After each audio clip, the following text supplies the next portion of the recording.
This is Story Recapped. Today, I'm going to explain a comedy, romance, and sci-fi film called How to Talk to Girls at Parties. Spoilers ahead, watch out and take care. Punk rock enthusiast Enn meets with his friends Vic and John. The trio head to a party celebrating the Queen's Jubilee, where Enn asks for money from his mother, Marion. That evening, the friends crash into the local punk club, thinking how the club owner, Boudica, could get proper exposure for their fanzine. Vic and John urge Enn to talk to her. To work his way to Boudica, Enn talks to his former schoolmate, Shirley, who currently works for her. She tricks him into singing a song, and the entire bar laughs when Enn gets pitchy at the end. When the local punk band, The Discords, perform on stage, the crowd goes wild. The vocalist, Slap, approaches the agent for a record label and kisses him. Later, Boudica scolds Slap for his stunt, which ruined their chances for signing a record deal. As the friends head out for the after party, they joke about Enn's misfortune with girls. The friends soon get lost and end up in the park. Suddenly, Enn hears music, so they follow it to a house, which they assume is the location for the after party. When they knock on the door, a strange girl introduces herself as Stella, and Vic flirts with her. Stella allows them inside, where people in strange costumes carry odd objects. The trio assumes that the group is from America. Stella beckons for Vic to join her, so he happily goes upstairs. John directs Enn further inside the house, where they find people doing strange dances while a choir dressed in blue sings in the back. The scene entrances John, so Enn leaves to look for the kitchen. Instead of a kitchen, however, he keeps walking into odd rooms. Soon, he finds a girl alone, so he approaches her. The girl introduces herself as Wayne Swain and comments that she doesn't recognize him. She tells him that she's from the second colony and shows him her hand, where the middle finger is split in two. She laments that she manifested imperfectly again, but she doesn't blame her parent-teacher. Weirded out by the interaction, Enn leaves. In another room, Enn watches as people caress each other to appreciate their bodies. Fourth colony parent-teacher Waldo announces how the Queen's Jubilee forced them to change the colony's itinerary, hence why they end up in Croydon, England.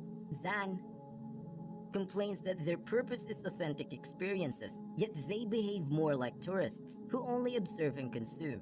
Enn hides when he sees Zan storming off. In the coat room, Zan grabs a pair of scissors to cut her dress. She notices Enn watching her, so he introduced himself. When she cuts her dress, Enn comments that it looks punk. Curious, Zan gives him the scissors and asks him to make her look more punk. Enn accidentally wounds her and gets some of her blood in his finger. Zan licks the blood and asks him more about punk. Finally, Zan realizes that Enn is a local, and only the Stella knows he's there.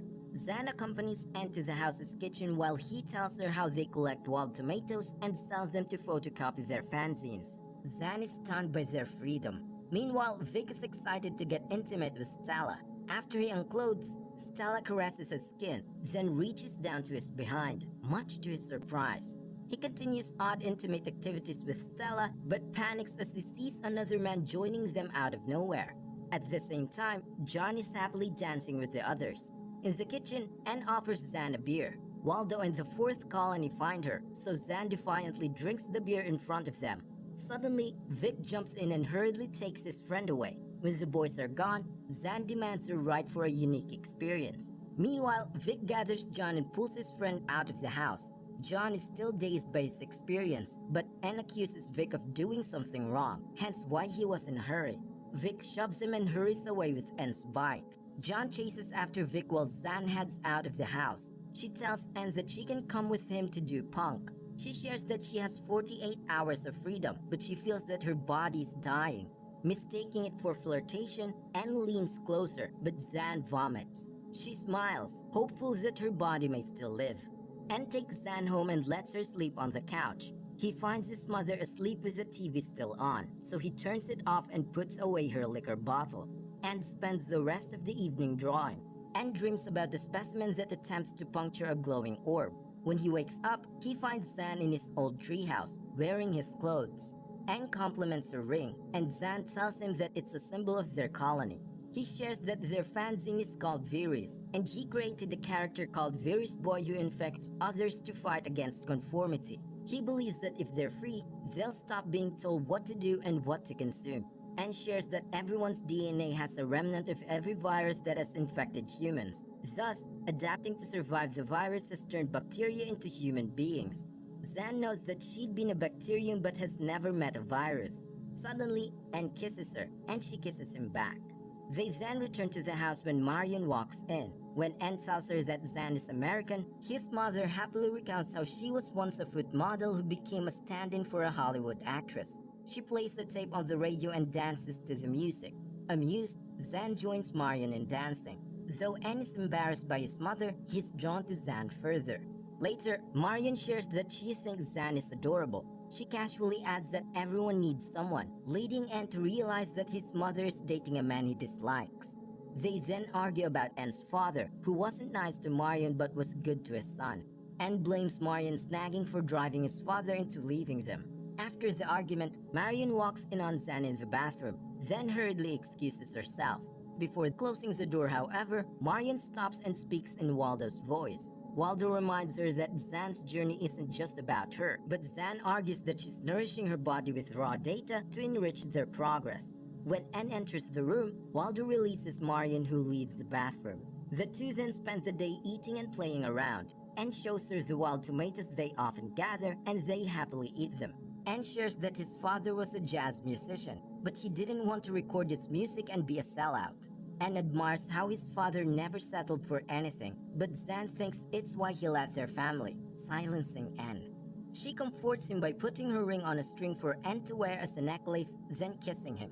Meanwhile, Waldo and the rest enjoy a meal at a local diner. P.T. Wayne and P.T. Stella berate Waldo for allowing Zan to rebel, which seems to be already affecting the others. They warn him they have 24 hours to fix things before they exit and eat. P.T. Wayne suggests exiling Zan to force her to come running back. Zan and Enn meet up with John and Vic at a record store, but Vic gets uncomfortable upon seeing the girl. Later, the four head to a cafe where Zan writes the colony symbols on the table. John and Vic start asking her about America, but her answers are awkward and vague. Not wanting to answer such questions, she walks away and stands idly by. While she's out of earshot, Vic highlights how Zan isn't normal. John adds that Zan could be from a cult. Zan notices the boy staring at her and realizes that Waldo is possessing him. Waldo warns her that her actions are affecting her peers. He threatens to exit without her, leading Zan to raise her voice. The young men take Zan to an abandoned building where Boudica creates punk outfits. Enn offers this fanzine, which she throws to a pile of similar works. After Zan knocks over her mannequins, Boudica takes a closer look at her and becomes curious. Boudica tells the man to leave while she takes Zan away. That evening, the guys wait at the club. Backstage, Boudica puts makeup on Zan while telling her the history of the real Boudica, a Celtic queen who drove the Romans out of London. Boudica claims that she was the first punk. Zan asks her what punk is, and Boudica laments how she was one of the punk legends merely months ago, but they've all thrown her out after becoming sellouts. Boudica shrugs off the past and summarizes that punk is about smashing the oppressor and being an original. Zan mentions that every breath is an original is her group's motto, leading Boudica to think she's a singer. Boudica happily announces to the club that Zan will be a guest singer for the Discords. Zan shyly walks to the stage, noting that she doesn't know the songs, but Boudica tells her to make things up. Zan starts singing her colony's history, which the audience laughs at. Unbeknownst to her, a few colony members are watching. Zan starts to feel more confident, drawing the audience's attention, but Slap angrily mocks her, calling her a tourist. This angers Zan, so she starts ranting about not being a tourist. Enn pitches in, using her rants as a song which energizes their performance. Zan angrily sings how the parent-teachers treat them like babies, only to consume them. The audiences cheer for them as Zan and Enn start feeling alive on the stage. At the height of their performance, Enn and Zan find themselves inside one of the glowing orbs. Their emotions bring them into a surreal world where they continue to sing. In the strange world, the two kiss, and a glow enters Zan's body. They wake up back on the stage with the whole club staring at them quietly. Suddenly, Wayne Swain proudly reveals her deformed finger while screaming. This snaps the rest of the audience out of the trance and they cheer for Enn and Zan. The colony people start mingling with the crowd, while a woman like Stella takes an interest in Shirley. Meanwhile, Zan is happy and wonders how Enn knew what to sing. She mentions that the lyrics meant the end of their journey, and she explains that their colony will be exiting tomorrow, followed by the eating. Zan shares that the eating is when the parent teachers eat the children to sustain their species. This worries Enn, so he leaves. He finds John at the bar and tells him that the cult plans a mass death. Meanwhile, Vic finds Shirley with the woman in an alley.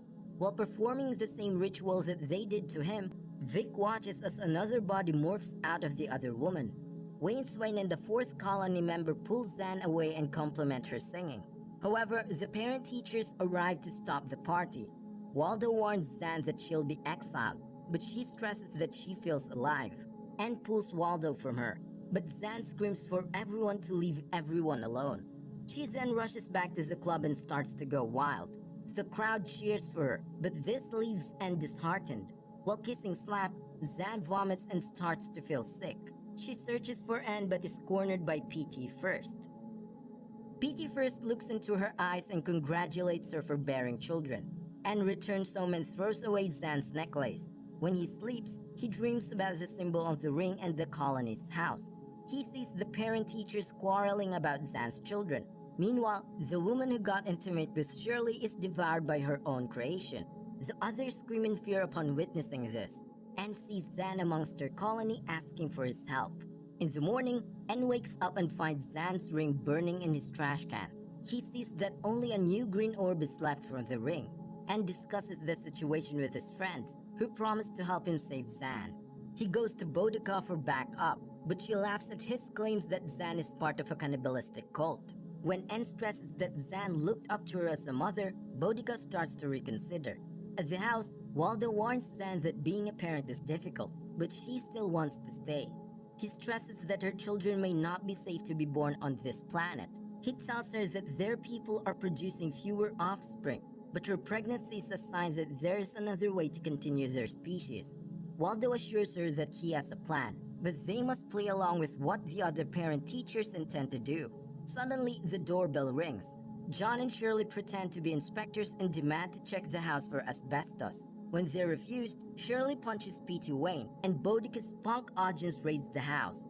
A group soon blocks them, but John easily defeats them and searches for Zan, but her colony blocks the door. Soon, the blue colony drives the others away, but Boudica fights back with stereos blaring punk music. Seeing the chaos outside, Vic hides in a room, but meets the two Stellas that he was with on the first night. Meanwhile, PT Stella slowly approaches Boudica and turns off her radio. She then leans to kiss her, but Boudica laughs at her face. Boudica reveals she can't be tempted, as she's given up on intimacy ages ago. She advises PT Stella to evolve or die, then invites her to drink. At the same time, Vic relinquishes his fears and kisses the Stellas he's with. PT First arrives to collect Zan in their room, but Waldo defends her. PT First claims that he will save them and calls upon the first colony. The fourth colony gathers around Zan to protect her, and continues to search for a way to get to Zan, and finds the Stella smoking with the punk group while PT Stella rants about her life to Boudica. PT Stella points Enn in Zan's direction, and he finally reunites with her. Suddenly, Waldo calls upon a general synod, and PT First has no choice but to accept. He releases a sound wave that knocks out all of the humans in the house. To everyone's surprise, the sound wave doesn't affect Enn, and Zan defends that he's different. With everyone gathered, Waldo proposes to eliminate the eating. The other parent teachers argue that allowing the children to continue being nourished and procreate will lead to chaos. PT First recounts that they're all different species that once believed that they were all alone and therefore consumed all their world's resources. With their numbers dwindling, PT First claims that they can diminish with grace during the eating. The parents will consume the children and he will consume the parents, and thus he will be alone. He claims that the universe will be better for it, and calls it ridiculous. He defends that though they aren't doing their planet good, they're still alive and free. While being alive, they get to fix their parents' mistakes. He calls them worse than parents who abandon their children, because at least those parents don't eat their children. After his outburst, P.T. Wayne calls everyone to vote if they will proceed with the eating. The parent-teacher's votes end in a tie, but Waldo points out that Zan is pregnant, therefore she counts as a parent-teacher. Enn is confused about how Zan is pregnant, but she is sure that it's his. P.T. first agrees that Zan can be a parent-teacher, but only after giving birth. To give birth, she must leave the planet, and if she does, she cannot return. Unable to choose, Zan runs away, and Enn chases after her. Soon, the sun goes down and it's time for the group to leave the house in preparation for the exit. Enn eventually finds Zan and comforts her.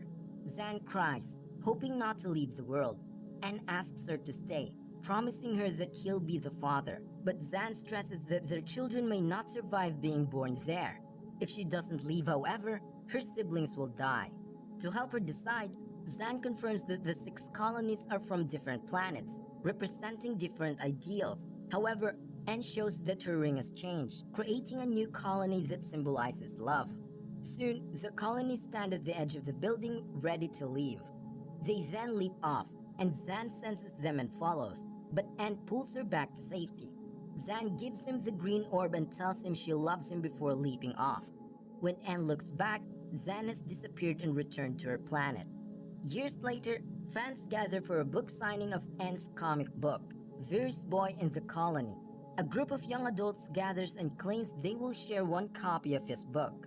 Enn notices them wearing the symbol of the 7th colony and realizes that they're his children with Zan.